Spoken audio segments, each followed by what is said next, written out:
दुनिया के 7 अजूबों में शामिल ताजमहल का विवादों से पुराना नाता रहा है और एक बार फिर एक बॉलीवुड मूवी की वजह से ताजमहल विवादों में घिर गया है। इस तस्वीर को ध्यान से देखिए। यह बॉलीवुड की एक फिल्म का मोशन पोस्टर है। जाने माने अभिनेता परेश रावल ताजमहल के मुख्य गुंबद को ऐसे उठाते हुए दिख रहे हैं, जिसमें नीचे से एक प्रतिमा प्रकट हो रही है जो भगवान शिव का रूप लगता है। और इस फिल्म का नाम है द ताज स्टोरी। यह फिल्म 31 अक्टूबर को रिलीज हो रही है। इस फिल्म के पोस्टर के सामने आने के बाद विवाद खड़ा हो गया है। दरअसल एक वर्ग है जो ताजमहल को तेजो महालय कहता है और यह मानता है कि वो भगवान शिव का पुराना मंदिर था। इसके अलावा वो एक सवाल यह भी उठाते हैं कि ताजमहल के बंद 22 कमरों का रहस्य क्या है। हालांकि इसका विरोध भी जमकर हो रहा है और यह कहा जा रहा है कि इससे देश की सामाजिक स्थिति को बिगाड़ने की कोशिश की जा रही है और सांप्रदायिक भावना को भड़काने की कोशिश हो रही है। तो आज अड़ी में इसी पर बात होगी। विवाद क्या है, आइए आपको दिखाते हैं। कुछ लोग ताजमहल को हिंदू मंदिर मानते हैं। एक पुराने इतिहासकार हैं पीएन ओक, उनकी किताब में इसे तेजो महालय बताया गया। उस किताब के यहां पर कुछ पन्ने मेरे पास भी हैं। ताजमहल तेजो महालय शिव मंदिर है, ये पीएन ओक ने लिखा था। पुरुषोत्तम नागेश ओक, ये उनकी किताब है। इसमें से कुछ क्या कहा गया अभी मैं बताऊंगा आपको। मुगल इतिहास के मुताबिक शाहजहां ने ताजमहल मुमताज की याद में बनवाया। एएसआई की रिपोर्ट में यह एक मुगल मकबरा है, मंदिर नहीं। तेजो महालय के दावे का कोई ठोस सबूत नहीं मिलता है। यह गाहे बगाहे कोर्ट में भी कहा गया और एएसआई ने भी कहा। कोर्ट में 1990 के दशक में, 2000 में, 2015 से 17 के बीच में और 2022 में भी जो कुछ हुआ वो मेरे पास है, मैं आपको बताऊंगा। लेकिन पहले आप समझिए किताब में क्या क्या है। इस किताब में पुष्पेंद्र नागेश ओक ने क्या कहा है। ताजमहल नाम का उल्लेख औरंगजेब तक के किसी तवारीखों या दरबारी दस्तावेजों में नहीं है। यह इस्लामी कब्र है और कब्र को कभी महल नहीं कहा जाता। महल इस्लामी शब्द ही नहीं है। मुमताज नाम से मुम हटाकर ताज रखना किस व्याकरण में? अगर उनकी वाइफ का नाम मुमताज था, उनकी जो बेगम थी, तो मुमताज महल कहते हैं इसको ताजमहल क्यों कह रहे हैं? यह पीएन ओक ने अपनी किताब में सवाल उठाया। शाहजहां के वक्त भारत आए यूरोपीय पर्यटकों ने इसे ताजे महल नाम दिया। ताजे महल शिव मंदिर के संस्कृत शब्द तेजो महालय का बिगड़ा रूप है, यह भी दावा किया उन्होंने अपनी किताब में। औरंगजेब के दरबारी दस्तावेज में भी ताजमहल शब्द का जिक्र नहीं है। अगर ताजमहल मकबरा होता तो उसे महल नहीं कहा जाता, क्योंकि महल में जिंदा लोग रहते हैं। ताजमहल संस्कृत शब्द तेजो महालय यानी शिव मंदिर का अपभ्रंश है, ये पीएन ओक अपनी इस किताब में कहते हैं। आइए आपको सुनाते हैं इसके बाद किस तरह का यहां पर पक्ष विपक्ष का रुख है। देखिए, आगरा का ताजमहल प्रेम का प्रतीक है, प्रेम की सच्चाई, प्रेम है उसके अंदर, मोहब्बत है। और जाहिर बात है, जमाना जानता है कि ये पूरी तरीके से एक मोहब्बत के ऊपर बनाई हुई इमारत है और इस इमारत की बुनियादी मोहब्बत के ऊपर रखी गई है। लिहाजा जिस तरीके से ताजमहल को लेके भ्रम फैलाया जा रहा है वो मेरे ख्याल से बिल्कुल गलत है। इस तरीके के भ्रम फैलाने से कोई फायदा नहीं है। कहीं के ऊपर शिवलिंग ढूंढना, कहीं के ऊपर मूर्ति ढूंढना, कहीं के ऊपर ये कहना कि नहीं ये हमारी प्रॉपर्टी है, ये सब हमारे देश की धरोहर है। देखो, मेरी नज़र में तो वो एक कब्रिस्तान है, ना तो वो कोई प्रेम का प्रतीक है, ना उसमें कोई ऐतिहासिक है। और दुर्भाग्य ये है भारत का कि ऐसी कब्रिस्तानों को जो ना वर्ल्ड हेरिटेज साइट बनाया हुआ है। अब ये बेमतलब के विवाद सरकार ने छोड़ रखे हैं। सरकार को इन सब का जो भी स्टेटस है उसको जल्दी से जल्दी ठीक करना चाहिए, नहीं तो कोई इसको कुछ कहता रहेगा, कोई कुछ कहता रहेगा।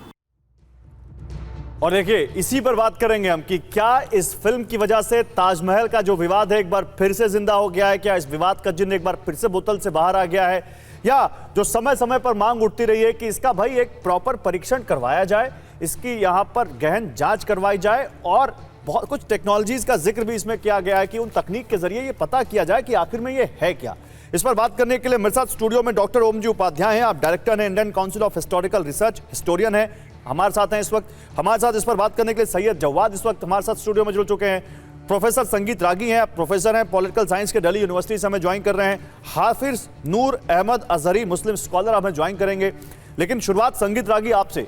संगीत रागी, क्या आप भी इस बात का समर्थन करते हैं जो वो फिल्म आई है, वो जिस तरह से उसमें वो जो परेश रावल हैं जो उसमें कैरेक्टर हैं और जिस तरह से वो मेन गुंबद उठा रहे हैं और उसके नीचे से भगवान शिव की प्रतिमा दिख रही है, ऐसा लगता है कि वो भगवान शिव की प्रतिमा है। क्या आपको लगता है कि इस फिल्म के आने से एक बार फिर से ये विवाद उठ खड़ा होगा कि ताजमहल है या तेजो महालय है, और क्या ये होना चाहिए?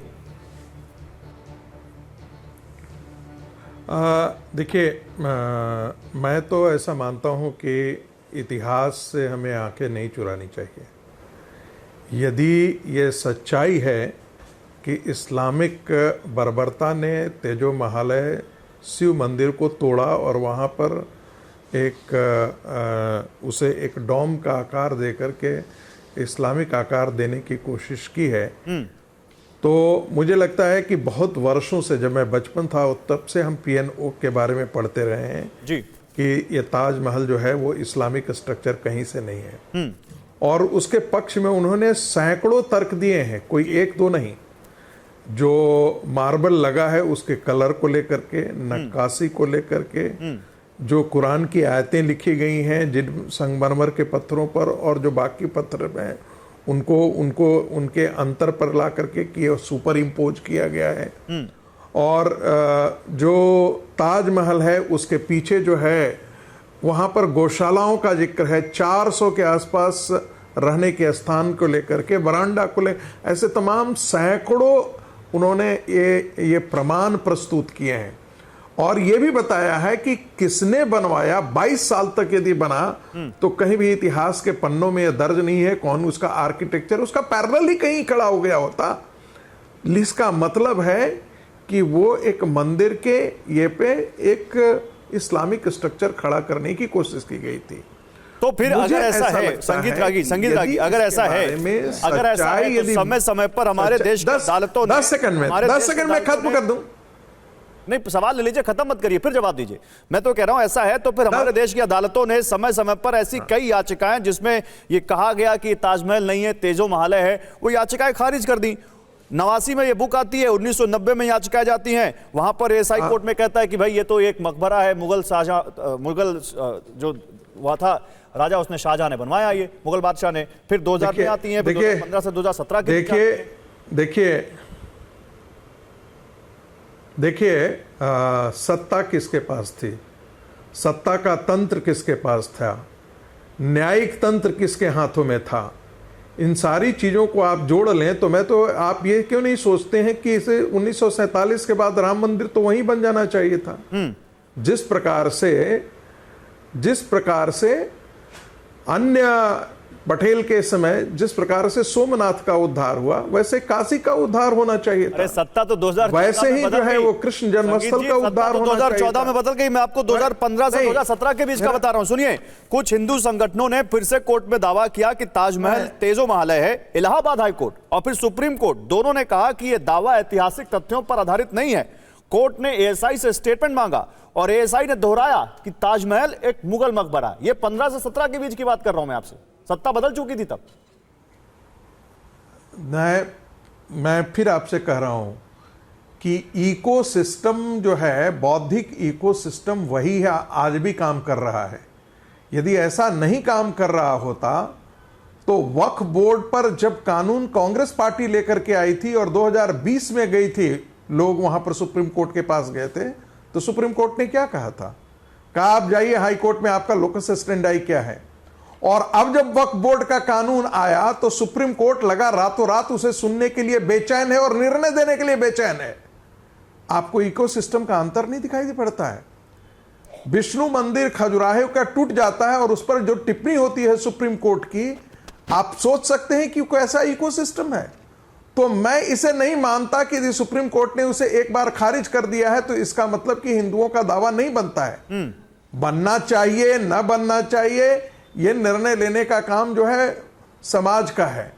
लेकिन मैं तो कहता हूं दावा हो भी या नहीं हो, लेकिन इसके बारे में अन्वेषण करने की, खोजबीन करने में क्या बुराई जाती है?